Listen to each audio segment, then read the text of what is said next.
거룩은 하나님의 성품입니다. 베드로전서 1장 15절에서 16절에는 오직 너희를 부르신 거룩한 이처럼 너희도 모든 행실에 거룩한 자가 되라. 기록되었으되 내가 거룩하니 너희도 거룩할지어다 하셨느니라 라고 기록되어 있습니다. 하나님과 가까워지기를 원한다면 하나님이 거룩하시기 때문에 우리도 거룩해야 합니다. 거룩하게 된다는 말은 하나님을 닮아간다는 뜻입니다. 레위기는 거룩, 하나님을 닮는 삶에 대해 중점적으로 이야기하고 있습니다. 하나님의 거룩하심을 닮아갈수록 지켜야 할 여러 가지 것들과 예배법을 우리에게 주셨습니다. 오늘 본문 41절에서 43절을 함께 읽겠습니다. 땅에 기어다니는 모든 길짐승은 가증한즉 먹지 못할지니 곧 땅에 기어다니는 모든 기는 것 중에 배로 밀어 다니는 것이나 네 발로 걷는 것이나 여러 발을 가진 것이라. 너희가 먹지 말지니 이것들은 가증함이니라. 너희는 기는 바 기어 다니는 것 때문에 자기를 가증하게 되게 하지 말며 또한 그것 때문에 스스로 더럽혀 부정하게 되게 하지 말라. 아멘. 오늘 본문에서 정결한 짐승과 부정한 짐승을 구별하는 기준점은 바로 거룩입니다. 특히 먹을 수 있다와 없다는 것은 이 시대의 관점에서 볼 때 다른 사람들과의 친분을 쌓고 교제하는 것과 관련이 있습니다. 여러 곤충과 또 새, 물고기, 짐승에 대한 문제가 다만 무엇을 먹을 수 있고 또 먹지 못한다는 것에 그치는 것이 아닙니다. 그리스도인들이 어떤 사람과 교제해야 하는가에 대한 기준을 가르쳐주고 있는 것입니다. 먼저 레위기 11장 2절에서 8절에는 식용이 가능한 종류들이 등장합니다. 굽이 갈라지고 새김질하는 짐승들입니다. 우리는 삶의 구별됨이 있고 말씀을 되새김질하는 수고가 있는 사람과 친교와 교제를 해야 합니다. 또 레위기 11장 9절에서 12절에는 지느러미와 비늘이 있는 물고기는 먹을 수 있다고 말씀하셨습니다. 우리의 교제 대상은 세상의 유행이나 풍조에 휩쓸리지 않고 영적 지느러미를 통해서 하나님이 주시는 자유를 행사할 수 있는 사람, 또 거친 세상의 영향력으로부터 자신을 보호할 수 있는 영적 비늘이 있는 사람이어야 합니다. 반면 먹을 수 없는 종류들이 있습니다. 레위기 11장 13절에서 19절에는 가증히 여기는 맹금류의 새가 등장합니다. 부정한 새들의 경우 씨나 곡식을 먹지 않고 고기와 사체를 먹습니다. 육식성을 가진 새들은 그 성격이 매우 포악합니다. 하나님은 그의 백성들이 잔인하고 야만스럽게 살아가기를 원하지 않으십니다. 피를 흘리거나 약탈을 주업으로 삼고 살아가는 삶을 기뻐하지 않으십니다. 맹금류와 같은 성격의 사람들은 다른 사람들을 핍박하고 비난하며 공격하는 것을 가장 앞장서서 합니다. 부정적인 생각과 그들의 어두움은 믿음의 사람들의 마음을 오염시키고 또 흐트러뜨립니다. 성령님은 살리시는 영입니다. 우리는 용서하고 덮고 치유하며 살리는 일을 하는 사람을 가까이 해야 합니다. 21절에서 23절에 배로 기거나 날개가 있고 뛰는 다리가 있지만 배로 기어다니는 짐승을 먹지 말라고 하셨습니다. 배로 기어다니는 것은 뱀의 저주입니다. 뱀과 인간 사이에는 창세기 3장 15절의 말씀대로 적대 관계가 있습니다. 우리는 땅에 붙어 다니는 뱀처럼 살지 않고 이 땅을 초월한 믿음으로 살아야 합니다. 메뚜기같이 날개를 달고 뛸 수 있어야 합니다. 하나님의 자녀로서 날개를 달고도 땅에 붙어서 기어다니는 삶을 살아서는 안 된다는 것입니다. 이 시대 가운데 우리가 접촉하는 문화와 사람들, 우리의 주변 상황들은 우리에게 지대한 영향력을 미치고 있습니다. 하나님의 거룩을 닮은 거룩한 사람들은 공급의 통로를 하나님께로만 집중시켜야 합니다. 예수님께서는 요한복음 6장 54절에서 내 살을 먹고 내 피를 마시는 자는 영생을 가졌고 마지막 날에 내가 그를 다시 살리리니라고 분명히 말씀하셨습니다. 구원을 받은 사실만이 중요한 것이 아니라 그리스도와 먹고 마시는 일이 무엇보다 중요하다는 것입니다. 특히 정결은 예배에 참여할 수 있는 상태를 의미합니다. 부정이란 예배와 제사에 참여할 수 없는 상태로 하나님께로부터 많이 벗어나 있는 상태입니다. 하나님을 잃어버린 처지라고 할 수 있습니다. 우리는 돼지처럼 흙탕물에 뒹굴고 더러워져서는 안 됩니다. 또 집에 갇혀 있는 토끼처럼 땅바닥에 붙어 살아서도 안 됩니다. 하나님의 명예롭게 창조된 인간들이 이러한 모습으로 스스로 변질되는 일이 없도록 주의해야 합니다. 죄에서 떠나고자 하는 사람들은 죄악에 대한 유혹조차도 주의 깊게 대해야 합니다. 그것과 관련된 모든 것을 지혜롭게 피해야 하는 것입니다. 예수님께서는 우리 죄를 대속하시기 위해서 십자가에 달리시고 부활하셔서 하나님을 기쁘시게 하는 구원의 사역을 이루셨습니다. 예수님께서는 우리의 죄를 위한 속죄제의 피가 되셨습니다. 예수 그리스도를 통해 하나님께 나아가는 우리도 우리의 존재가 기쁘게 받으시는 구원의 사실만으로 만족해서는 안 될 것입니다. 우리의 삶 자체가 하나님의 마음을 기쁘게 해드리는 향기로운 제물의 삶을 살아야 합니다. 하나님을 기쁘시게 하는 찬양, 하나님 나라를 위한 기도, 하나님만을 높이는 예배가 회복돼야 합니다. 무엇보다 하나님은 회막과 함께 이스라엘 가운데 계셨습니다. 임마누엘이신 하나님 앞에서 이스라엘은 하나님께 예배하는 것으로 그쳐서는 안 됐습니다. 정결하고 또 정결한 생활을 따르는 길을 걸어가야 했습니다. 그 길은 바로 거룩함의 길이었습니다. 하나님이 보시기에 어긋난 것, 하나님의 말씀에서 벗어난 것은 모두 부정한 것입니다. 최근 우리 사회 속에는 포괄적 차별금지법 제정 움직임이 나타나고 있습니다. 차별금지라는 말은 누구나 수긍할 수 있을 정도로 좋은 말로 보이기도 합니다. 하지만 이 법에는 큰 함정을 가지고 있습니다. 단순히 동성애자를 욕하거나 때리거나 따돌리거나 하는 등의 차별을 이야기하는 것이 아닌 것입니다. 동성애를 정상으로 인정하지 않으면 처벌하겠다는 악법입니다. 동성애에 대한 부정적인 말을 하거나 정상이라고 말하지 않으면 강제이행금 또는 손해배상을 해야 할 수 있는 상황에 빠질 수 있는 것입니다. 이번에 발의된 차별금지법 제56조 벌칙을 보면 사용자 등이 본법 제55조를 위반해 불이익의 조치를 한 경우에는 1년 이하의 징역 또는 1천만 원 이하의 벌금에 처한다고 덧붙여 놓았습니다.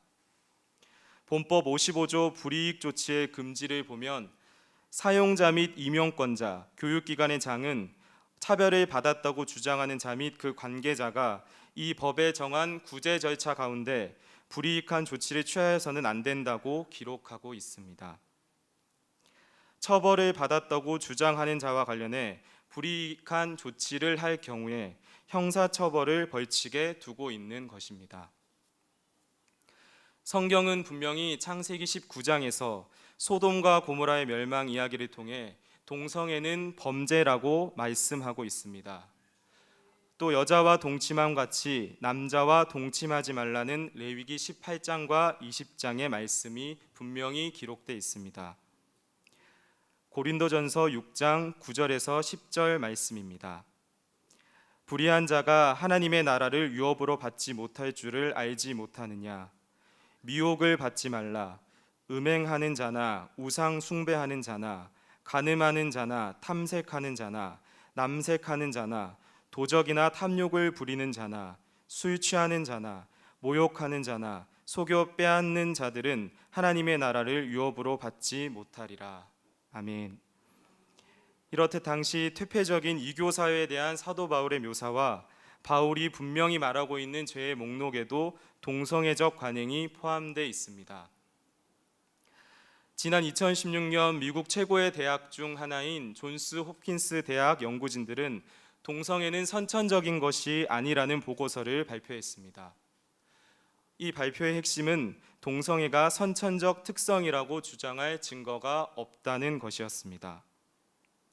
또 3번의 대한민국 헌법재판소 판결과 1번의 대한민국 대법원 판결을 통해 동성애는 부도덕한 성적 만족 행위라는 것이 사회 통념상 명백하게 규정지어졌습니다. 최근 발의된 차별금지법은 동성애자들에게 특권을 주고 하나님의 창조 질서를 파괴하는, 향후 동성결혼을 사실상 합법화하는 악법입니다. 또 여성과 남성 외에 제3의 성을 인정하는 법안입니다. 신앙 및 양심, 자유를 침해하고 역차별하는 법안입니다. 무엇보다 초중 고교에서 동성애 성교육을 의무화하는 법안입니다. 그렇기에 성경대로 하나님의 가르침대로 이야기할 수 없게 만드는 악법인 것입니다. 타락한 인간은 거룩을 거절합니다. 은혜가 오고 성령의 감동이 와도 내 안에 여러 가지 부정적인 생각과 원망, 불평의 마음, 악한 생각들이 우리의 내면에서 시작되는 하나님의 역사하심을 공격하려고만 합니다. 구원받은 이후에 그리스도인들이 가장 존귀하고 소중하게 여겨야 할 가치는 바로 거룩입니다. 하나님의 속성인 거룩은 하나님을 사랑하는 자들에게는 가장 사모해야 할 하늘의 성품입니다. 하나님을 사랑하려면 거룩해야 되고 하나님께 가까이 나아가는 것이 곧 거룩인 것입니다. 거룩을 잃으면 하나님과의 관계가 멀어집니다. 타락은 사람에게서 하나님의 속성인 거룩을 잃게 만들었습니다. 요트는 웬만한 풍랑에는 잘 뒤집히지 않습니다. 비록 뒤집힌다 할지라도 곧 원상태로 돌아올 수가 있습니다. 이는 배의 윗부분이 아니라 수면 아래를 더 무겁게 만들었기 때문입니다. 이것을 벨러스트라고 부릅니다. 하지만 종종 외형을 지나치게 신경 써서 배 윗부분을 더 무겁게 만드는 경우가 있습니다. 바람이나 풍랑이 없는 향해라면 위험 요소가 그리 크지 않겠지만 풍랑이 일게 되면 그러한 배는 쉽게 전복될 수밖에 없습니다. 이러한 요트는 전복이 되면 원상으로 돌아올 수가 없습니다. 내면의 영성이 묵직한 성도는 거친 풍랑에서도 살아남을 수 있습니다. 겉으로 많이 보이지는 않지만 내면의 영성을 더욱 강화해서 혼탁하고 하나님의 말씀을 거역하는 시대, 성경의 말씀을 가로막는 시대의 풍랑 가운데 흔들리지 않는 하나님의 성도들이 많이 나와야 합니다. 그렇게 하기 위해서는 하나님께로 돌아와 기초를 튼실하게 다져야 합니다. 무엇보다 우리는 일상 속에서 복음의 나팔을 불어야 합니다. 베드로전서 2장 9절 말씀입니다. 그러나 너희는 택하신 족속이요 왕같은 제사장들이요 그의 소유가 된 백성이니 이는 너희를 어두운 데서 불러내어 그의 기이한 빛에 들어가게 하시니의 아름다운 덕을 선포하게 하려 하심이라. 아멘. 그의 기이한 빛에 들어가게 하시니의 아름다운 덕을 선포하기 위해 복음의 나팔을 우리는 반드시 불어야 합니다. 이를 통해 아직 복음을 알지 못하는 세상 속 많은 사람들을 예수 그리스도께로 인도해야 하는 것입니다. 복음의 출발은 그리스도께서 우리에게로 오신 것이었습니다. 그러나 복음의 성숙은 우리가 그리스도께로 날마다 나아가는 것입니다. 모습만 가는 것이 아니라 우리의 연약하고 상처받은 척박한 모든 존재를 안고 그분의 충만하심 안으로 들어가야 하는 것입니다. 우리는 현대 문화 속에서 죄와 음란, 타락에 익숙해져만 가고 있습니다. 다시 한번 거룩과 예배가 몸에 익숙해져야 합니다. 몸에 배어야 하는 것입니다. 생각도 갈망도 우리의 모든 삶도 신앙 중심, 교회 중심이 돼야 합니다. 그럴 때 이 악한 문화와 악한 법들 사이에서 승리할 수 있습니다. 우리는 하나 둘씩 거룩의 능력을 쌓으면서 평생을 하나님을 향해 나아가야 합니다. 타락한 문화 속에서 우리를 더럽힐 수 있는 것들로부터 우리 자신을 지키고 우리 생각과 마음을 지키는 일은 물론 쉽지만은 않습니다. 유대인들은 이러한 거룩을 몸에 배게 하기 위해서 어릴 적부터 반복적으로 자녀들을 교육하고 훈련시켜 거룩한 습관을 가지도록 만들었습니다. 우리도 지금부터 거룩을 훈련해야 합니다. 거룩은 하루아침에 이루어지지 않기 때문입니다. 우리의 인생은 한꺼번에 찍어내는 공장의 상품이 아닙니다. 작가이신 하나님께서 정성과 사랑으로 빚으신 귀한 작품입니다. 모양도 풍채도 볼품없는 원석으로 출발했지만 우리 모두에게는 위대한 모습이 나올 것입니다. 우리는 주님 안에서 하나님의 거룩하심을 통해 생육, 번성, 충만해서 이 땅을 정복하고 다스리는 하나님의 자녀이기 때문입니다. 무엇보다 나는 여호와 너희의 하나님이니라가 레위기 18장에는 6번이나 반복됩니다. 우리는 하나님께 속한 사람이기에 하나님의 질서에 따라 살아야 합니다. 거룩이란 이 땅의 원칙이나 시대의 흐름을 따르지 않고 여호와 하나님의 질서를 따라 정돈되게 살아가는 삶입니다. 어린이들은 자신의 힘으로 세상을 살 수 없기에 부모님이나 보호자의 보호를 받습니다. 죄와 사망의 권세에 관한 한 인간은 여전히 어린아이입니다. 예수님의 십자가 보혈만이 우리를 구원할 수 있습니다. 오직 그리스도를 의지하며 그리스도 안에서 살아야만 합니다. 예수님께 순종하기만 하면 내 힘이 아닌 우리 주님의 능력으로 승리할 수 있습니다. 이 땅의 삶이 끝날 때까지 하나님의 은혜 없이 예수 그리스도의 피의 공로 없이는 우리는 한 발자국도 나아갈 수 없습니다. 현재의 평범한 일상 속에서만 필요한 것이 아니라 환난의 때에 아무도 우리의 손을 잡아줄 수 없을 때에 우리는 예수 그리스도의 복음으로 승리할 수 있을 것입니다. 풍성하고 멋진 인생을 살기 원하신다면 거룩하신 하나님께로 돌아가셔야 합니다. 지금 현재 인생의 문제 가운데 큰 어려움을 겪고 있다면 기본으로 돌아가야 하는 것입니다.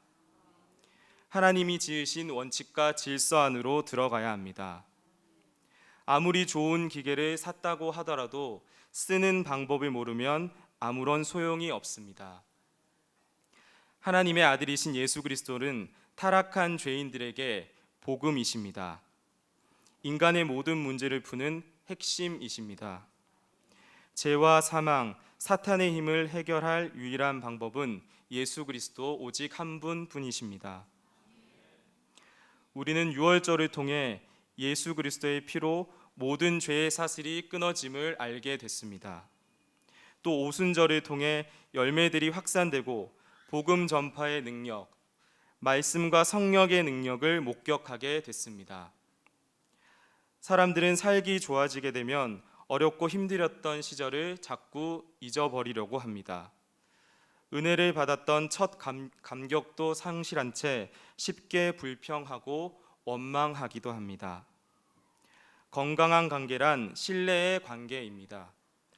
나의 생각과 달라도 믿어주고 기다려줌을 통해 지속되는 관계인 것입니다. 하나님께서는 40년을 지극정성으로 이스라엘 백성을 광야에서 돌보셨습니다. 하지만 매번 불평 불만을 하고 하나님을 믿지 않고 따르지 않았던 사람들이 당시 광야의 백성들이었습니다. 아무리 은혜를 주고 베풀고 섬겨도 신뢰하지 않으면 관계는 더 이상 지속될 수가 없습니다. 그래서 하나님께서는 그 역사를 잊지 않도록 하시기 위해서 절기를 만드시고 그 의식들을 지속적으로 흘러가게 하시려는 것이었습니다. 결국 이스라엘의 구원과 축복은 믿음과 순종의 문제였습니다. 창세기에서는 에덴 동산에서 그들이 수치를 가렸던 가죽옷이 있었습니다. 출애굽기에는 유월절 어린 양의 피가 있었습니다. 레위기에서는 대속제일에 드려지는 속죄양의 피가 있었습니다. 죄와 사망의 능력은 인간의 삶을 망하게 만들었습니다. 우리 생명의 근원 되시는 거룩하신 하나님과 등지게 만들었고 원수가 되게 했습니다. 하나님의 형상으로 통치의 대행자로 살아야 할 우리 인간들이 뱀의 자식이 되게 만들었고 서로 죽이는 일을 하며 사망의 질서 안에서 혼돈과 고통만이 우리를 기다리는 삶을 살게 됐습니다. 죄와 사망은 인류가 당하고 있는 모든 절망과 눈물, 파괴의 집합체입니다. 하지만 우리는 예수 그리스도를 통해 구원받는 은혜를 누리고 있습니다. 십자가의 보혈의 능력, 죄사함의 능력은 죄가 가져온 폐해를 극복할 수 있는 유일한 힘입니다. 새로운 삶을 살 수 있는 유일한 방법입니다. 주님은 십자가에서 머리끝부터 발끝까지 온몸으로 고통을 받으셨습니다. 왜냐하면 우리들의 온몸에 숨어있는 죄를 샅샅이 씻기 위해서 우리를 대신해서 그리스도는 온몸 구석구석 고통을 받으신 것입니다. 죽기까지 우리들을 사랑하신 그리스도의 보혈의 은혜로 죄 씻음을 받고 하나님의 거룩으로 나아가는 우리 모두가 되길 소망합니다. 또한 이 어려운 차별금지법이 우리들을 고통스럽게 하고 이 세상을 덮으려고 하는 이 시기 가운데 우리 믿는 성도님들께서 함께 기도로 이 법들을 물리치고 예수 그리스도의 승리를 선포하는 시간이 속히 오기를 기도합니다. 무엇보다 하나님의 거룩을 닮아 이 세상 속에서 예수 그리스도의 복음을 증거하고 하나님이 성경 속에서 살아가라고 명하신 대로 살아가며 혼탁한 세상 가운데 신앙의 지조를 굳건히 지켜나가는 우리 모두가 되길 간절히 소망합니다. 기도하시겠습니다. 살아계신 아버지 하나님,